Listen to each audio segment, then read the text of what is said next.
सबको जय मसीह की। मैं जतिन बब्बर और आप देख रहे हैं मसीह परिवार चैनल। जैसे कि आप सब जानते हैं कि मैं इस चैनल पे प्रभु के अलग अलग दासों की वीडियोस डालता हूं, तो अगर आपको हमारा चैनल अच्छा लगता है तो आप इस चैनल को ज़्यादा से ज़्यादा सब्सक्राइब जरूर करें, ताकि आप प्रभु के वचन को सुन सके। वीडियोस को ज़्यादा से ज़्यादा शेयर करें ताकि जिन लोगों तक वचन नहीं पहुंचा उन तक भी वचन पहुंच सके।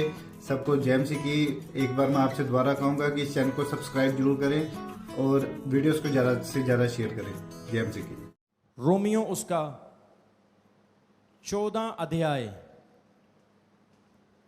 उसके 20 और 21 वचन को देखेंगे। सबने खोल लिया? सब बोले हालेलुया। वचन को ध्यान से सुनना है। वहां पे लिखा है, भोजन के लिए परमेश्वर के काम ना बिगाड़। सब कुछ शुद्ध तो है, परंतु उस मनुष्य के लिए बुरा है जिसको उसके भोजन करने से ठोकर लगती है। भला तो यह है कि तू न मांस खाए, न दाखरस पिए और न कुछ ऐसा करे जिससे तेरा भाई ठोकर खाए। सब बोले आमीन। इस वचन को आपने समझना है। आज हमारा जो टॉपिक है, हमारा जो आज का विषय है वो ये है कि खाने पीने, भोजन वस्तुओं से और आपके हर काम से परमेश्वर का काम बिगड़ना नहीं चाहिए। सब बोलेंगे हालेलुया। प्रभु के वचन में लिखा है कि भोजन के कारण परमेश्वर का काम ना बिगाड़। फूड के कारण प्रभु के काम में कोई भी रुकावट, कोई भी अड़चन नहीं आनी चाहिए। भोजन के लिए प्रभु का काम ना बिगाड़। हमारे दुनियावी काम परमेश्वर के रास्ते में नहीं आने चाहिए। हमारे जीवन के रेगुलर काम जो है परमेश्वर के काम में रुकावट नहीं बनने चाहिए। प्रभु का वचन कहता है, भोजन के लिए, खाने पीने की वस्तुओं के लिए परमेश्वर का काम ना बिगाड़। हमारे लिए भोजन से ज्यादा प्रभु का काम है। हमारे लिए संसारिक चीजों से ज्यादा परमेश्वर का पहला स्थान है। भोजन एक टाइम छोड़ देंगे तो हमें कुछ नहीं होगा, लेकिन परमेश्वर का काम हमें करना बहुत ही जरूरी है। इसलिए वचन में लिखा है, भोजन के कारण प्रभु का काम ना बिगाड़। आज दुनिया में सबसे बड़ी समस्या भोजन है। लोग भोजन के लिए काम करते हैं, इवन लोग अपने देशों को छोड़ देते हैं। भोजन के लिए लोग बहुत परिश्रम करते हैं। लोग अपना घर छोड़ देते हैं, सुबह से लेकर शाम तक काम करते हैं। लेकिन ये उस भोजन की बात नहीं हो रही, ये उस भोजन की बात हो रही है जो भोजन हमें परमेश्वर से दूर करता है, जो चीजें अशुद्ध है, जो चीजें संसारिक है, जो चीजें परमेश्वर के लायक नहीं है। सब बोले हालेलुया। इसलिए वचन में लिखा है कि भोजन के कारण प्रभु का काम ना बिगाड़। आज कई बार हम देखते हैं लोग भोजन को ज्यादा प्यार करते हैं लेकिन प्रभु को बहुत कम प्यार करते हैं। भोजन के कारण, संसारिक चीजों की वजह से हमें प्रभु का काम नहीं बिगाड़ना है। मेरे प्रियो, आज कहीं ना कहीं कुछ लोगों की लाइफ में भोजन पहला स्थान बन चुका है और परमेश्वर दूसरा स्थान बन चुका है।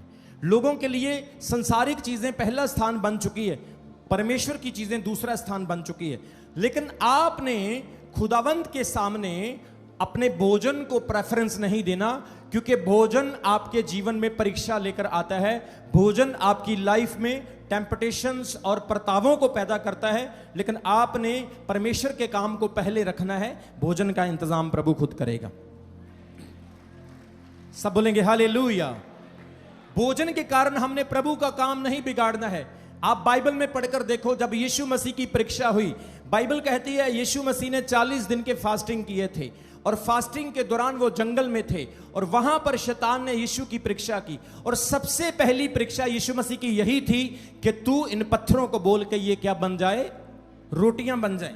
शैतान ने उस वीकनेस को पकड़ा जो इंसान की सबसे कमजोरी है और उसने कहा इन रोटियों, इन पत्थरों को बोल कि ये रोटियां बन जाएं। मेरे प्रियो, शैतान ने यीशु मसीह की परीक्षा ली और यीशु मसीह को रोटियां बनाने के लिए कहा कि पत्थरों की रोटियां बन जाएं। इसलिए बाइबल में लिखा है कि हमने भोजन के कारण प्रभु का काम नहीं बिगाड़ना है। बोलो हालेलुया। भोजन हमारे लिए जरूरी है, लेकिन उससे भी जरूरी हमारे लिए प्रभु का काम है। बोलो हालेलुया। आज कई बार हम चर्च में आते हैं, भोजन के लिए हमारे बीच में बहुत सारी प्रॉब्लम्स हो जाती हैं, लेकिन ऐसा नहीं होना चाहिए। कई बार हम कई दुनियावी चीज़ों में, दुनियावी बातों में फंस जाते हैं, लेकिन हमारी लाइफ में ऐसा नहीं होना चाहिए। हमारे जीवन में सबसे पहले प्रभु का काम होना चाहिए, क्योंकि जो चीजें आपके लिए जरूरी है, बाइबल में मत्ती 6 अध्याय में यीशु मसीह ने कहा, मैं तुम्हारे लिए हर चीज का इंतजाम करूंगा। आकाश के पक्षियों को देखो, ना वो बोते हैं ना वो काटते हैं, मैं उनको दूंगा तो तुम्हें उनसे भी बढ़कर दूंगा। तो इसका अर्थ क्या है? भोजन हमारे लिए मैंडेटरी है, लेकिन खुदा ने उसका वादा किया है वो हमें जरूर मिलेगा। लेकिन भोजन से भी ज्यादा हमारे लिए जरूरी प्रभु का काम है। जोर से बोलो हालेलुया। अगर हम उस भोजन देने वाले को ही भूल जाएंगे तो हमें भोजन का क्या फायदा? अगर हम उस भोजन देने वाले को ही फॉरगेट कर देंगे तो हमारी लाइफ का कोई फायदा नहीं। सो मेरे प्रियो, आज खुदावन कह रहे हैं भोजन के लिए परमेश्वर का काम नहीं बिगाड़ना है। परमेश्वर आपके जीवन में एक सिद्धांत को रखता है, आपकी लाइफ में खुदा का एक प्रिंसिपल है। परमेश्वर ने आपको एक ब्रांड बनाया है और शैतान नहीं चाहता कि आप वो ब्रांड बन के रहें। वो आपके ऊपर कोई ना कोई इल्जाम लगाकर आपको प्रभु के सामने झूठा करना चाहता है।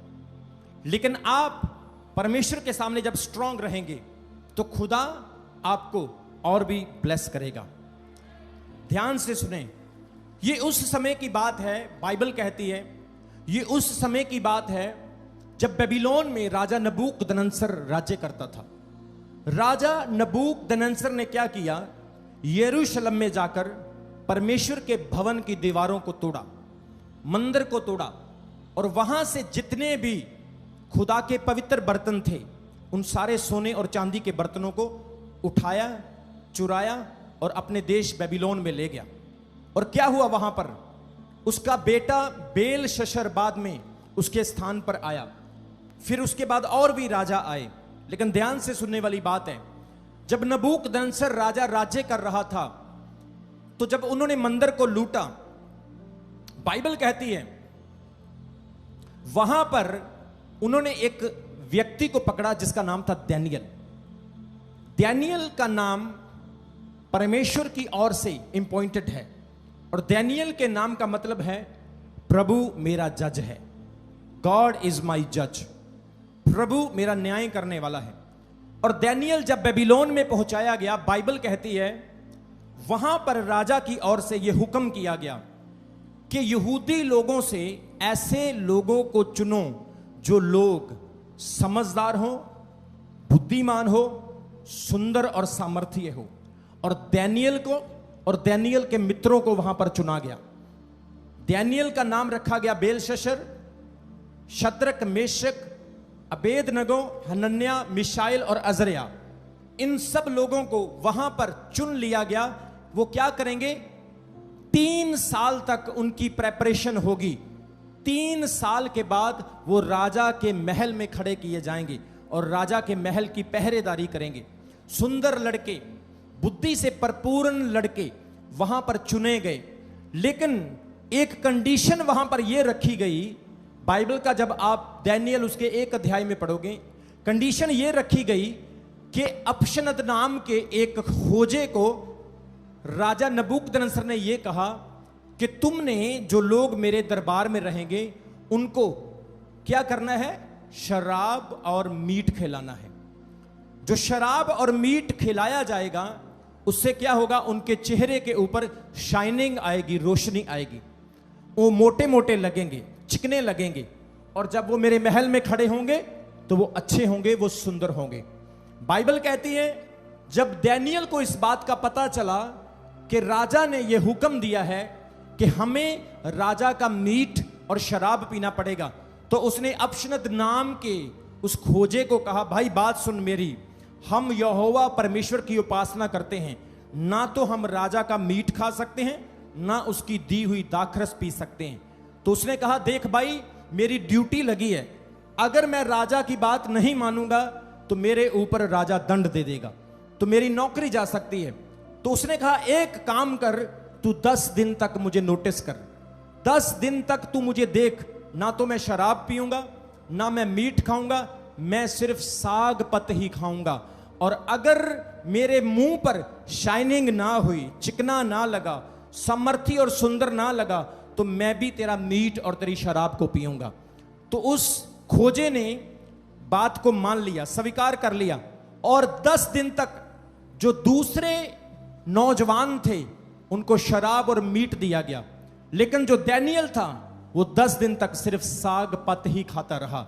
और बाइबल कहती क्या हुआ, 10 दिन के बाद जब खोजा उनको देखने के लिए आया, जितने भी मीट और शराब खाने वाले थे, पीने वाले थे, उनके चेहरों से ज्यादा चेहरा दानियल का चमक रहा था।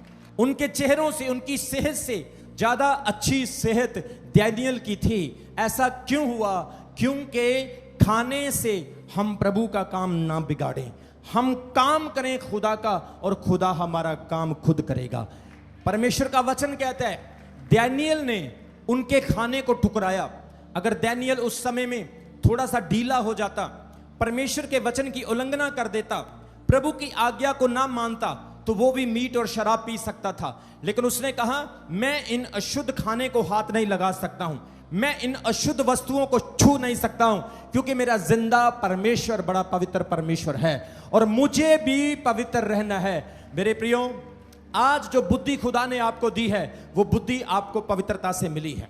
जो आज खुदा ने आपको कुछ भी दिया है वो सब कुछ परमेश्वर ने आपको उसमें रहने के द्वारा दिया है। और आज कुछ लोग हमारे बीच में ऐसे होते हैं जो छोटी छोटी बातों के लिए अपने विश्वास को कंप्रोमाइज कर लेते हैं। बाइबल कहती दानियल ने अपने विश्वास को कंप्रोमाइज नहीं किया। उसने विश्वास रखा कि मेरा परमेश्वर मेरे लिए इंतजाम करेगा, मुझे ये अशुद्ध खाना नहीं खाना है। हमने वचन में क्या पढ़ा? भोजन के कारण प्रभु का काम ना बिगाड़। दानियल ने उस खाने को एक्सेप्ट नहीं किया। आज में हमारे में से कोई होता तो वो कहता चलो कोई बात नहीं, एक दिन साग पत खा लेते हैं, एक दिन मटन चिकन चलेगा, कोई बात नहीं। पास्टर जी तो देख नहीं रहे, खोजा भी नहीं देख रहा है, प्रभु भी नहीं है, तो एक दिन चिकन मटन खा लेते हैं, एक दिन साग पत खा लेते हैं, कौन कोई देख रहा है। लेकिन याद रखो बाइबल कहती परमेश्वर गुप्त की बातों को जानने वाला परमेश्वर है और वो फल देने वाला खुदा है। वचन में लिखा वो कहता मैं नहीं खाऊंगा। उसका चेहरा सब दूसरे नौजवानों से चिकना था, सुंदर था। आज परमेश्वर का आत्मा कह रहा है आपके चेहरों के ऊपर मीट या शराब पीने की जरूरत नहीं। अगर प्रार्थना करेंगे तो प्रभु का अभिषेक होगा, आपकी लाइफ में खुदा की ब्लेसिंग होगी अगर आप प्रार्थना करने वाले होंगे। अगर आपका रिश्ता परमेश्वर के साथ सही है तो परमेश्वर आपको चिकना रखेगा, मोटा ताजा रखेगा। जरूरी नहीं आप शराब पीकर, आप शुद्ध खाने खाकर ही अपनी सेहत को अच्छा बना सकते हैं। परमेश्वर यहोवा की पनाह में रहने वाले लोग हमेशा ब्लेस ही रहते हैं। सब बोलेंगे हालेलुया। दानियल ने अपने विश्वास के साथ कॉम्प्रोमाइज नहीं किया। दानियल ने अपने फेथ को डगमगाया नहीं। उसने कहा मैं नहीं खाऊंगा। 10 दिन के बाद उसका चेहरा सबसे अच्छा था। मेरे प्रियो, ये शराब क्या है? ये शराब आत्मिक तौर से देखें, खुदा की दी हुई शराब पवित्र आत्मा की सामर्थ है, परमेश्वर की सामर्थ है। और जब पवित्र आत्मा आपकी लाइफ में होगा, मैं आपको बोल रहा हूं आपके चेहरे शाइन करेंगे। कई लोग मुझे मिलते हैं, वो कहते हैं अपोस्टल जी जब आप स्टेज के ऊपर होते हैं आपका चेहरा लाल होता है, शाइन करता है, और जब आप स्टेज के बाहर होते हैं तब कम होता है। मैंने कहा मैं शराब नहीं पीता हूं और ना मैं चिकन मटन को ज्यादा प्रेफरेंस देता हूं। मैं प्रेफरेंस ये देता हूं मेरा खुदा मुझे जो देता है मैं शुक्र करके उसको ले लेता हूं, क्योंकि मुझे पता मेरे लिए वही अच्छा है। जोर से बोलेंगे हालेलुया।